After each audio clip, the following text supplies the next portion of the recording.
banyak keajaiban yang terjadi di tanah suci. Tak jarang banyak jamaah haji dan umroh menceritakan keajaiban yang mereka alami sepulang dari tanah suci. Bagi yang amalannya baik, maka ia akan menemukan keajaiban di tanah suci.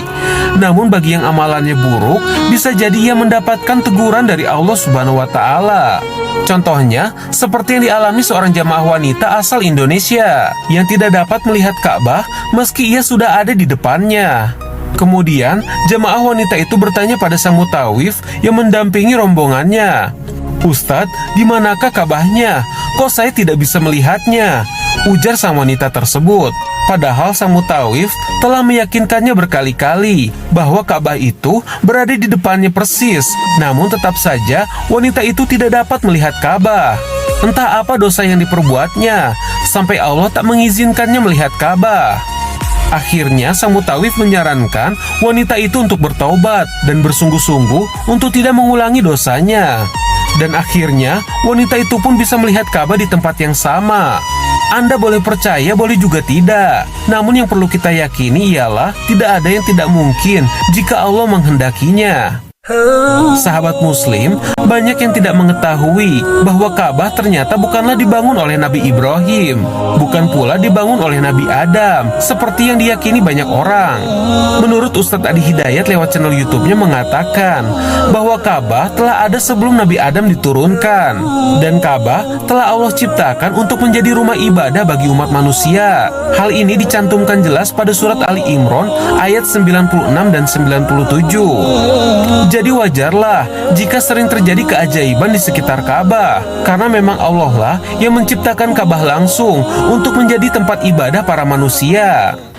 Bismillahirrahmanirrahim. Alhamdulillah wassalatu wassalamu ala rasulillah. Kenapa banyak sekali kita mengalami hal-hal yang kadang di luar nalar seseorang ketika berada di Haramain atau dua kota suci, Makkatul Mukarramah dan juga Madinatul Munawwarah. Nah, ini dua kota suci ini jelas ya, dari namanya saja kita sudah memahami Makkatul Mukarramah, Makkah Al-Mukarramah, kota Mekah yang dimuliakan oleh Allah, dan Madinatul Munawwarah, kota Madinah yang bercahaya. Subhanallah, dua kota ini adalah kota yang sangat istimewa. Dua tempat ini tempat yang sangat istimewa, dan di antara keistimewaannya juga pernah diriwayatkan bahwasannya Dajjal tidak bisa memasuki dua kota suci ini kelak nanti. Kenapa? Karena di gerbang dua kota ini ada malaikat-malaikat yang menghalangi Dajjal masuk. Subhanallah.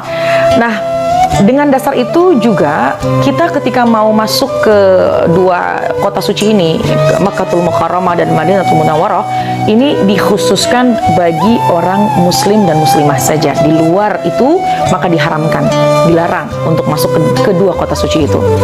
Lalu bagaimana ketika seorang muslim muslimah yang memiliki banyak kekhilafan, banyak dosa misalnya, apakah dikhawatirkan akan mendapatkan ganjaran langsung di dua kota suci itu? Ini seringkali, tapi bukan selalu.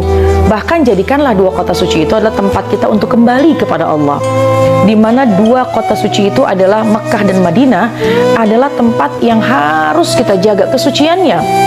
Jangan sampai kita melakukan hal-hal yang dimurka oleh Allah, baik dari ucapan maupun dari lisan, dari perbuatan, sikap kita. Hablum minannas, hablum minallah, dijaga dengan sebaik-baiknya, karena dua kota ini adalah sangat dimuliakan oleh Allah Subhanahu wa Ta'ala.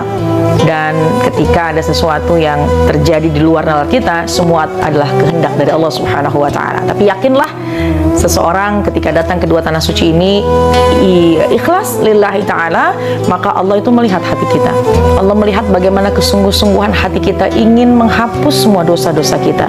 Oleh karenanya, ketika orang ingin berkunjung ke dua kota ini, sangat dianjurkan untuk memperbanyak istighfar dan juga selalu mengucapkan kalimat-kalimat thayyibah agar senantiasa berada dalam pemeliharaannya Allah Subhanahu wa Ta'ala dan terhindar dari hal-hal yang memang tidak semestinya.